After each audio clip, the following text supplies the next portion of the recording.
Welcome back to The Rhode Show. This morning in The Buzz, today, Michael Jackson's posthumous album drops to a lot of controversy. It is a new compilation of recordings, plus some outtakes from the late King of Pop.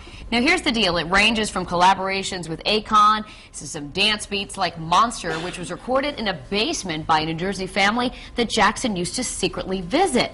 But despite much debate, Jackson's longtime producer, Teddy Riley, is defending the authenticity of the tracks. However, not everyone is happy about the album. will.i.am, who's the front man for the Black Eyed Peas, says that releasing the album after Michael's death is, quote, disgusting. He went on to say that Michael was very critical of his own work and probably would not have wanted the album to be produced without him.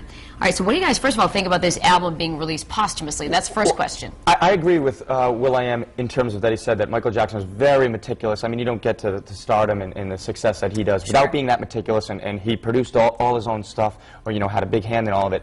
But, I mean, how many artists' stuff gets released after they pass away? And Tupac still has hits coming out, movies, I mean... well, he's not dead. I mean, he's still around. As far I think he is. But, like, Elvis is making more money now than he did when he was alive. Yeah, but here's the question that I want to ask, though. Is it almost too soon? I mean, it's been, what, a year? No. A little over a year. Yeah, I don't think it's too well, let me see if I get this right. Is this music that he wrote and recorded?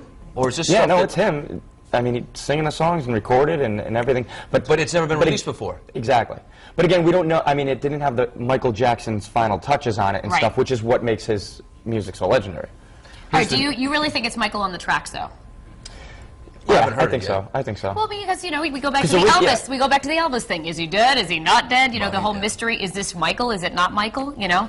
I mean, have we had anybody say, all right, we'll listen to all five They have had some lines of it? When they first came out, it was 50-50 on a couple of the songs that people weren't sure. And I know his family spoke out and said, oh, we don't think it's Michael, and other people, longtime producers and whatnot, said it was him. Said it was him, yeah. Well, and the bottom line is it's going to be a huge moneymaker, because there are people that absolutely worship everything that Michael Jackson is going to do, even though he's no longer with us and all that stuff. So, well, there'll be people that are upset about it, sure, but this is going to make his family so much money. He has a couple of kids. His mother and father, I think, are suing each other, or they're suing Michael's kids. And let's be honest, Michael's he was running out of money.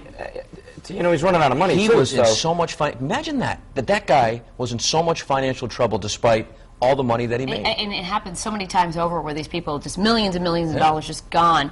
Let me ask you this, are you going to buy the album?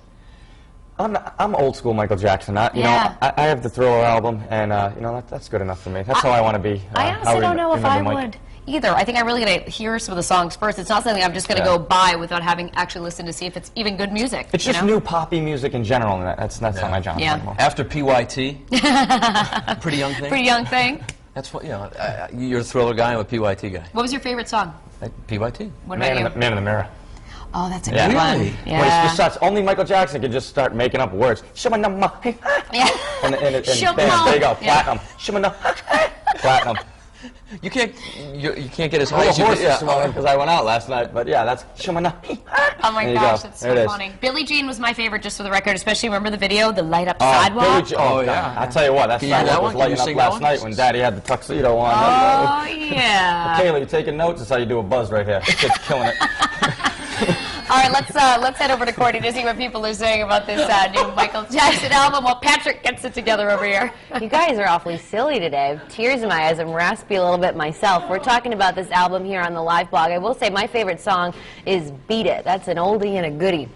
We'll start here with Tripp, and I do agree with him here. He says, although I'm curious to hear these songs that Michael didn't think they were worthy to be released, I think out of respect for him, they really shouldn't release them. But if released, I admit I'll listen. And Anthony said this is just another way to capitalize on his long list of work. Here's the poll here right underneath the live blog. What do you think about Michael Jackson's posthumous album? A, it's a great way to honor his legacy. B, he wouldn't release a compilation album. Or C, I'm not sure if it's really him singing. So you can weigh in there or leave a comment on our Facebook page. We've got a couple of so far this morning. Donna Stanley says, I'm sure MJ fans will be interested. And Sandra said, I've heard the song of MJ and Akon, and it doesn't even sound like MJ. And a couple of other people say, who cares? So they figure if you don't like it, don't buy it, is what they're saying. But we'll see what our Roadshow fans think at the end of the show, and we'll have those poll results for you in about a half hour.